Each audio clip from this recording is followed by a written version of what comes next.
धनी धनी भाग्य जमिनिया हो जहाँ होला हवनिया।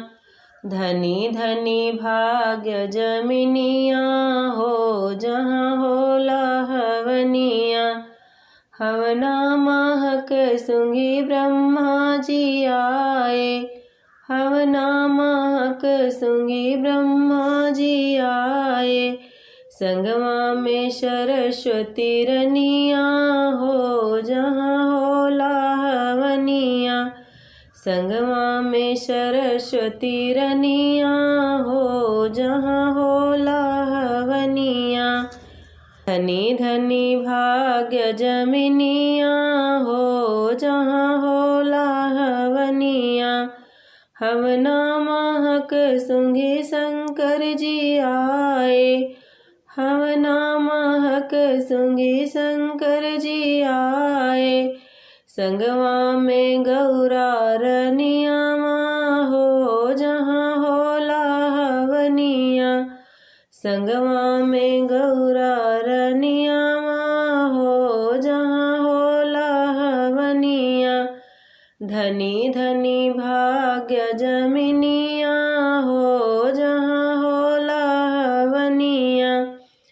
हवना महक सुंगे विष्णु जी आए। हवना महक सुंगे विष्णु जी आए।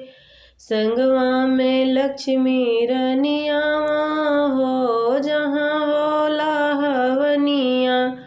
संगवा में लक्ष्मी रनिया हो जहाँ होला हवनिया। धनी धनी भाग्य जमिनिया हो जहाँ होला हवनिया। हवना महक सुंगे कृष्णा जी आए।